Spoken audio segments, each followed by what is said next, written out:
2024 September ತಿಂಗಳಲ್ಲಿ ನಡೆದಂಥ LLB ವಿದ್ಯಾರ್ಥಿ ರೇವಂತ್ ಕೊಲೆ ಕೇಸ್ನಲ್ಲಿ ವರ್ತೂರು ಇನ್ಸ್ಪೆಕ್ಟರ್ ಯೋಗಾನಂದ್ ಸೋನಾರ್ ವಿರುದ್ಧ ಆರೋಪ ಕೇಳಿಬಂದಿತ್ತು.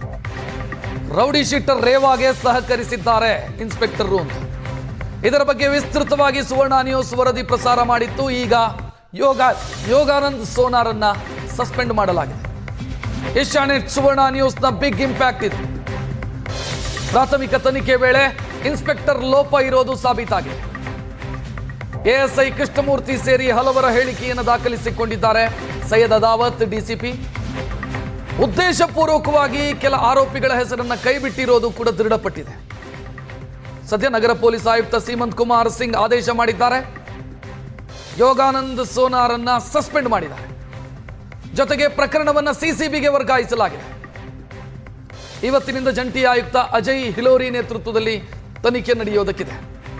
ರೇವಂತ್ ಕೊಲೆ ಕೇಸಿಗೆ ಸಂಬಂಧಿಸಿದಂತೆ ರೌಡಿ ಶೀಟರ್ ರೇವಾ ಜೊತೆಗೆ ಪೊಲೀಸರು ಕೈ ಜೋಡಿಸಿದ್ದಾರೆ. ಈ ಕೊಲೆ ಕೇಸ್ನ ಪ್ರತ್ಯಕ್ಷದರ್ಶಿ ನನಗೆ ಪ್ರಾಣ ಬೆದರಿಕೆ ಇದೆ ಅನ್ನುವಂಥ ಮನವಿಯನ್ನ ಮಾಡಿದ್ರು ಕೂಡ ಇನ್ಸ್ಪೆಕ್ಟರ್ ಯೋಗಾನಂದ್ ಆ ವ್ಯಕ್ತಿಗೆ, ಶ್ರೀನಿವಾಸ್ ಅನ್ನುವಂಥ ವ್ಯಕ್ತಿಗೆ ಭದ್ರತೆಯನ್ನು ಕೊಟ್ಟಿಲ್ಲ. ಮತ್ತು ಯೋಗಾನಂದ್ ಸೋನಾರ್ ರೇವಾ ಜೊತೆಗೆ ವ್ಯವಹಾರವನ್ನ ಕೂಡ ಹೊಂದಿದ್ದಾರೆ ಅಂತ ಸುವರ್ಣ ನ್ಯೂಸ್ ಸುದ್ದಿ ಪ್ರಸಾರ ಮಾಡಿತು. ಇದರ ಬೆನ್ನಿಗೆ ಸದ್ಯ ಯೋಗಾನಂದ್ ಸೋನಾರನ್ನ ಸಸ್ಪೆಂಡ್ ಮಾಡಲಾಗಿದೆ. ಪ್ರಕರಣವನ್ನು CCBಗೆ ವರ್ಗಾಯಿಸಲಾಗಿದೆ.